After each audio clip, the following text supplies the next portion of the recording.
예, 안녕하십니까. 서순복입니다. 저번에는 접지에 대해서 좀 공부를 해봤는데, 오늘은 평형 회로와 필터에 대해서 좀 공부를 해보도록 하겠습니다.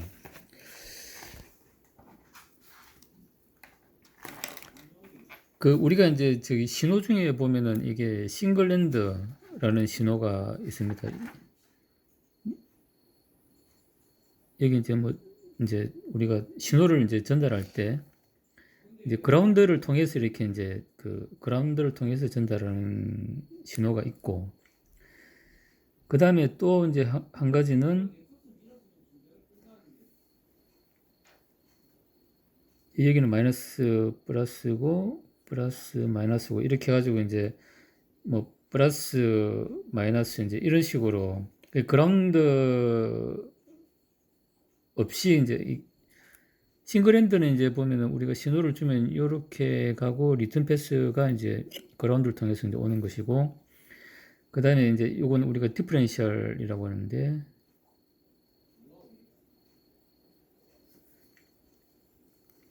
이제 그라운드를 통해서 리턴이 되는 게 아니고 이제 플러스 라인을 통해서 갔다가 마이너스 라인을 통해서 리턴이 되는 이제 이런 경우죠. 이제.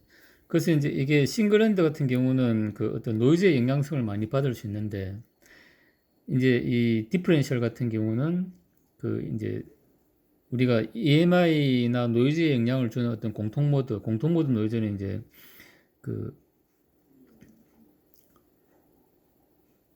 이제 이 신호가 요렇게 갈 때 이제 리턴 패스도 같이 이렇게 이제 같은 위상으로 이렇게 가는 거죠. 이제 이런 경우는 이제 원래 이제 우리가 신호를 주면은 내가 이제 이렇게 주는 신호가 있으면 리턴 신호가 이제 부하를 거쳐 가지고 리턴 신호가 있습니다. 그러면 이제 우리가 이걸 자동 신호라고 하는데, 자동 신호는 우리가 이제 실제로 신호를 전달하는 정상 신호죠. 이제 그런 경우는 이제 이 전류 방향이 내가 이제 신호를 줄 때 리턴 라인은 항상 반대가 되게 됐습니다. 근데 이제 중간에 우리가 이제 회로가 이리 간단하면 좋지만 중간에 뭐 커넥터도 있고 뭐 이제 BCB 같은 경우는 비아울도 있고 이제 이렇게 그다음에 이제 이러다 보면 이제 이런 부분에서 이제 반사가 일어나 가지고 이제 신호가 이제 역으로 리턴되는 경우가 있죠. 이제 그러면은 이제 그런 게 이제 잡음으로 돼 가지고 이제 공통 모드 노이즈가 되는 겁니다. 그러니까 같이 이렇게 가는, 이제 원래 신호가 이렇게 하면 이렇게 흘러야 되는데 반사해 가지고 이런 신호가 생긴다는 거죠.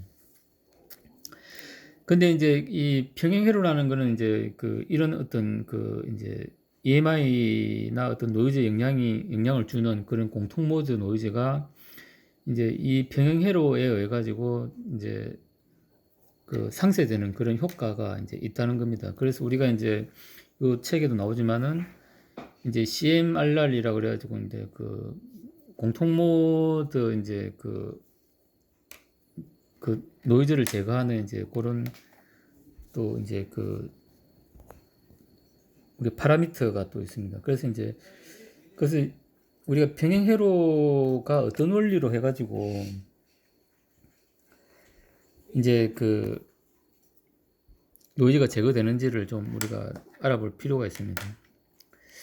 그래서 이제 여기도 보면은 이제 회로를 평행하는 목적은 두 도체에 유도되는 잡음을 똑같게 하기 위한, 그러니까 똑같게 하면 이제 서로 상쇄가 된다는 것이죠. 이 경우에 유도된 잡음은 공통 모드이므로 부하해서 상쇄시킬 수가 있다. 그리고 이제 접지된 기한 도체를 가진 회로는 이제 불평형 회로다. 그러니까 이제 이런 것 같은 경우는 불평형 회로는 거죠. 불평형 회로는 이제 싱글핸드형으로라고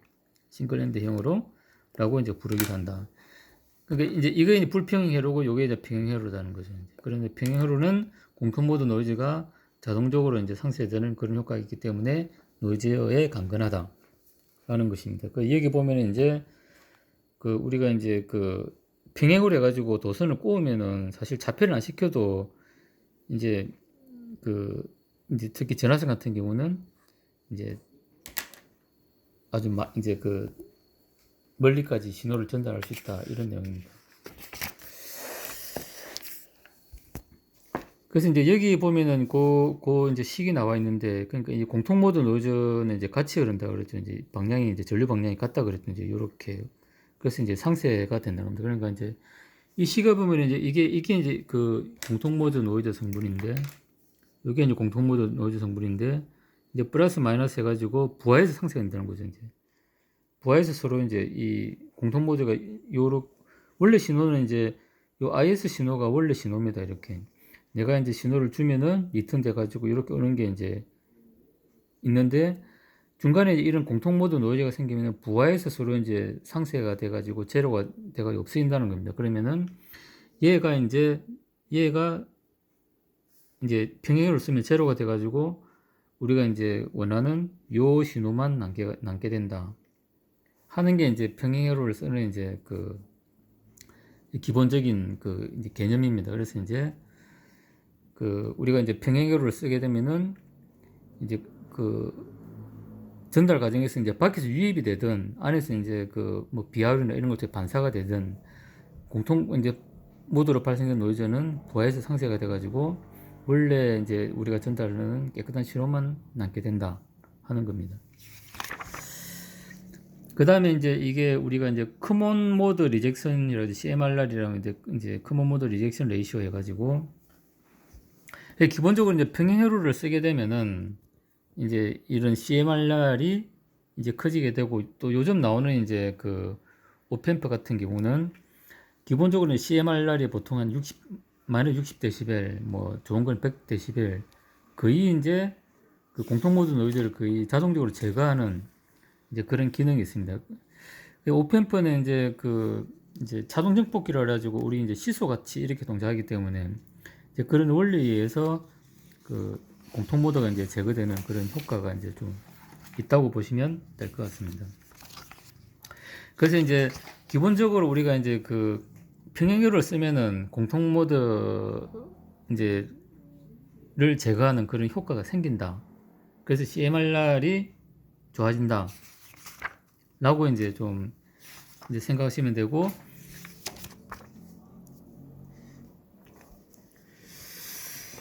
그 다음에 이제 우리가 케이블 같은 경우도 이제 상용기라는 경우 두 조선 사이의 저항 성분의 평행 리액턴스 성분 모두 이제 유지되어야 한다. 그러니까 이제 두 개의 이제 어떤 그 LC 성분이 같아야 된다는 거죠.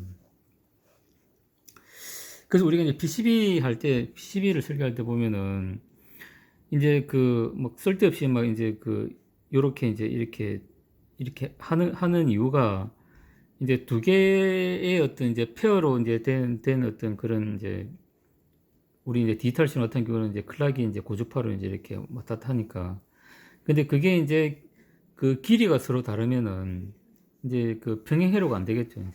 그래서 이제 기본적으로 이제 그 이제 고주파에 대해 가지고 이제 그러니까 이 패턴의 길이를 이제 똑같이 해줌으로 해가지고 이제 고주파에 대해서 그 L과 C의 이제 C 성분을 갖게 해가지고 이제 어떤 그런 지트나 이제 스큐 성분을 제거를 해줌으로 해가지고 이제 고속 어떤 스위칭에 문제가 없도록 이제 하는 겁니다. 그러니까 이제 이렇게 이유 없이 이렇게 막 이렇게 끊고 꼬는 것도 결국은 이제 어떤 그 우리가 이제 평행 회로의 개념과도 이제 일치한다. 이렇게 좀 보시면 될 것 같습니다.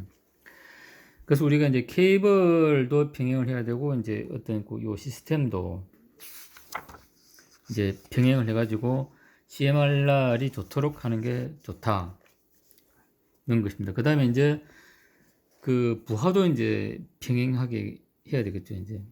그래서 우리가 이제 평행 부하의 가장 이제 그 기본으로 쓰이는 게 우리 자동 정폭 회로죠, 이제. 그래서 이제 V1과 V2를 차만 이렇게 이제, 그러니까 우리가 이쪽에서 신호를 이제 줄 때 이제 그 자동 정폭으로 받으면은 요게 이제 평행 부하 역할을 한다. 고 보시면 될 것 같습니다. 그 다음에 이제 우리가 저기 개척용이라 그래가지고 그 IA라는 이제 정폭기가 있는데, 인스트루먼테이션 앰플리파이어, 이제 이게 정물 이제 어떤 개척 장비를 할 때, 그러니까 여기 이제 자동 정폭기에다가 이제 그 우리 그 이제 전압 폴로를 이제 붙인 그렇게 해가지고 좀 더 이제 이 평행 이제 회로가 거의 완벽하게 유지가 되도록, 그래서 정밀 측정이 가능하도록 한 게 이제 IA 인스트루먼테이션 앰플리파이어다, 이렇게 보시면 될 것 같습니다. 그러니까 이제 그러니까 평행 회로가 되려고 그러면 소스도 평행이 돼야 되고, 이제 전달하는 케이블도 평행이 돼야 되고, 보아도 평행이 돼야 된다. 그래서 이제 우리가 이제 평행 보아를 하는 데는 이제 자동 증폭기를 쓴다, 이렇게 보시면 될 것 같습니다.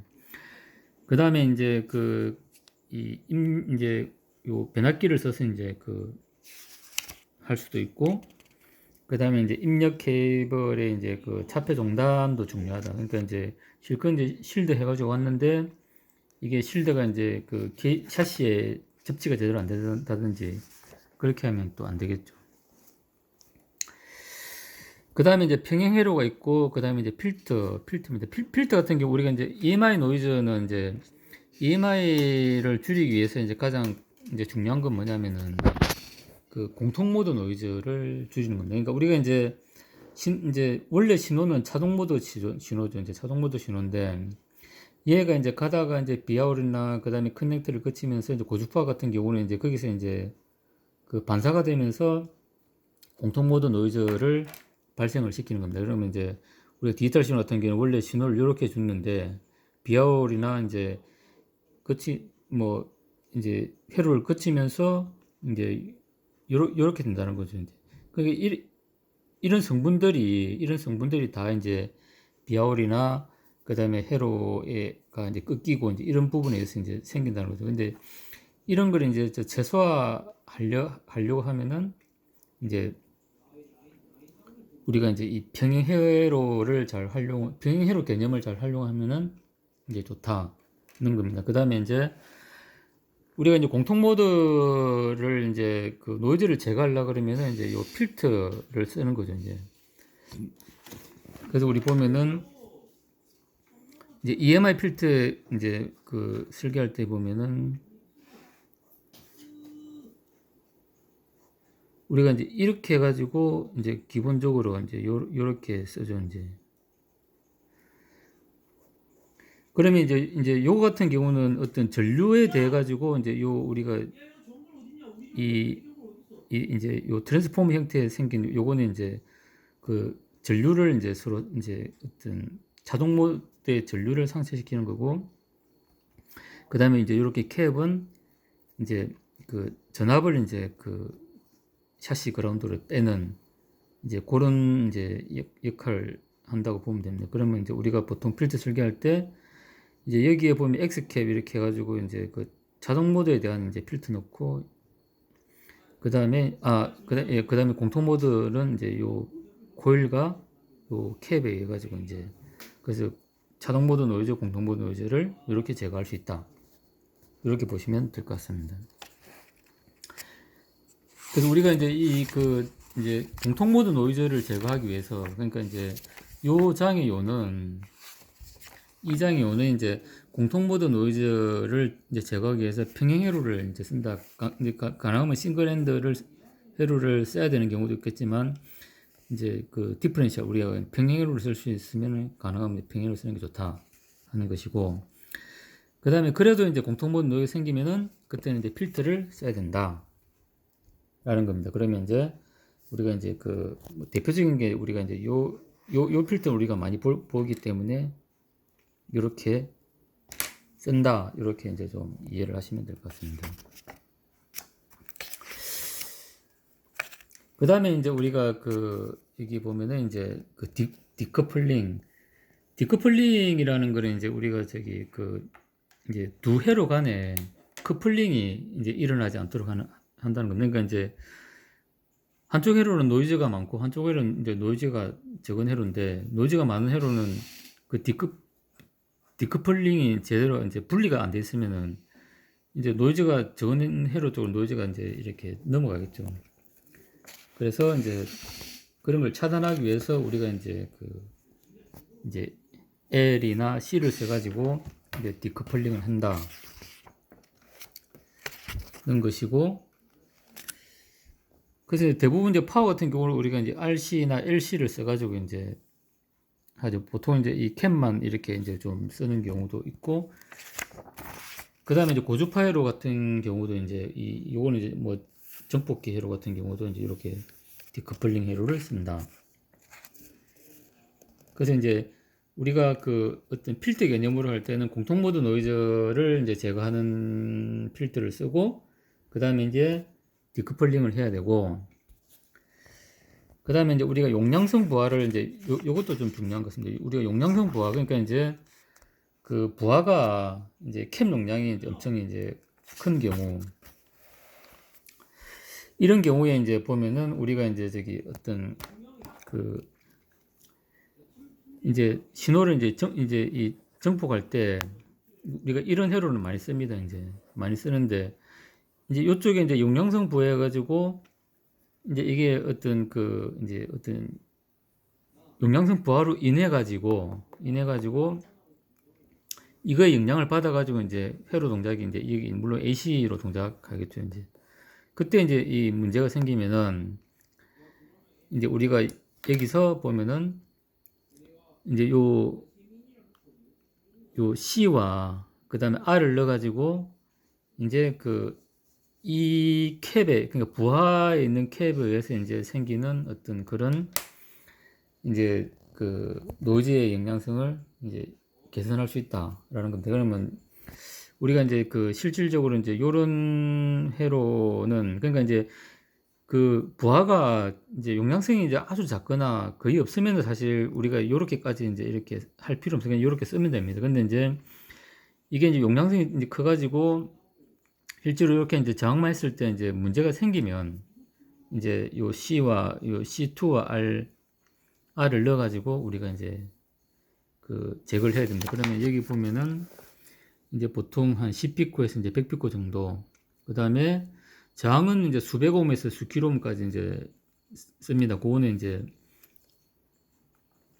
그 이제 그런 이제 어떤 문제가 생겼을 때 이제 좀 적절하게 좀 조정을, 그러니까 이제 과거의 경험을 보면 이제 한 100피코에 1킬로옴을 했는데, 여기 이제 뭐 100피코에 뭐 1킬로옴을 했는데 이제 1킬로옴 이제 이 저항이 이제 그 너무 이제 100옴을 했는데 이제 이 효과가 너무 이제 좀 그 적어가지고 얘를 이제 그 1킬로옴으로 이제 좀 변경했던 이제 그런 그 좀 과거 경험도 있습니다. 그래서 일단은 이제 우리가 요 개념은 이렇습니다. 그러니까 어떤 전달함수 관점에서 보면은 부하의 C에 의해 가지고 이제 위상 지연이 생기는데, 요걸 이제 그 이제 극점 성분이겠죠. 그래서 이제 이 그 위상 지연이 생겨가지고 문제가 되는 걸 이제 그 제로점, 그 이제 0점을 넣어가지고 위상을 땡겨가지고 문제를 해결한다. 그 위상 지연이 생긴 걸 이제 극점에서 이제 위상 지연이 생긴 걸 그 다음에 이제 0점을 넣어가지고 이제 보상을 한다. 이제 이런 어떤 뭐 개념으로 이제 좀 이론적으로는 그렇게 생각하면 될 것 같습니다. 그러니까 이제 요거에서 위상 지연이 이제 생기는 걸 요걸 통해서 위상을 땡겨줘 가지고 이제 문제가 되는 걸 해결한다. 그래서 이제 일단은 이제 우리가 이제 요런 회로는 우리가 이제 그 회로 설계 많이 쓰기 때문에 일단 이제 관점은 그렇습니다. 이제 요 회로를 이제 쓰는데 부하에 이제 캡 성분이 좀 크게 있다. 물론 저항만 있으면 전혀 뭐 굳이 이렇게 복잡하게 쓸 필요가 없습니다. 근데 이제 캡이 있어가지고 걔가 문제를 일으킬 개연성이 있다 하면 이제 요 C와 R을 이제 추가해 주는 게 좋다. 이렇게 좀 생각하시면 될 것 같습니다. 그래서 이제 그 오늘은 이제 신호 전달이 있어가지고 그 이제 노이즈를 제거하는 방법, 그러니까 평행회로, 그러니까 이제 싱글랜드를 싱글핸드를 쓸 수밖에 없는 이제 이런 뭐 신호가 많죠. 이제. 근데 디퍼런셜 회로를 썼으면 디퍼런셜 회로를 써라. 이제 그 평행 회로는 이제 그 공통 모드 노이즈가 자동적으로 상쇄되는 이제 그런 이제 효과가 있다. 그래서 우리가 전달하는 신호만 전달되는 그런 좋은 효과가 있다. 그래서 CMRR 공통 모드 제거비가 향상되는 효과가 있다. 이렇게 알고 계시면 될 것 같고, 그 다음에 이제 케이블 같은 경우도 이제 평행이 돼야 되고, 이제 PCB도 이제 길이를 똑같이 하는 게 중요하다. 그 다음에 우리가 이제 이제 부하로서는 이제 자동 전폭기를 쓰는 게 좋다. 그 다음에 좀 더 정밀하게 하기 위해서는 이제 우리가 그 인스트루멘테이션 앰플리파이어를 쓰면 좀 더 정밀하게 할 수 있다. 이런 것이고, 그 다음에 이제 필터 같은 경우는 이제 우리 공통 모드 필터를 하기 위해서는 이제 고일과 캡을 이렇게 쓸 수 있다. 그 다음에 이제 우리가 이제 디커플링이 중요하다. 그 디커플링은 주로 이제 캡이나 이제 LC, RC를 통해서 한다는 것. 그 다음에 이제 우리가 이제 용량성 이제 부하 구동을 할 때는 이제 요 회로를 우리가 좀 기억을 해놓을 필요가 있습니다. 그래서 이제 출력에 전혀 용량성 부하가 없을 때, 캡 성분이 없을 때는 이렇게 써도 전혀 문제가 없습니다. 하지만 이제 출력에 캡 성분이 있을 때는 C2와 R3를 추가를 하는 게 좋다. 이렇게 기억을 하고 있으면 우리가 실무하는데 이제 큰 도움이 될 것 같습니다. 예, 이상으로 마치겠습니다. 감사합니다.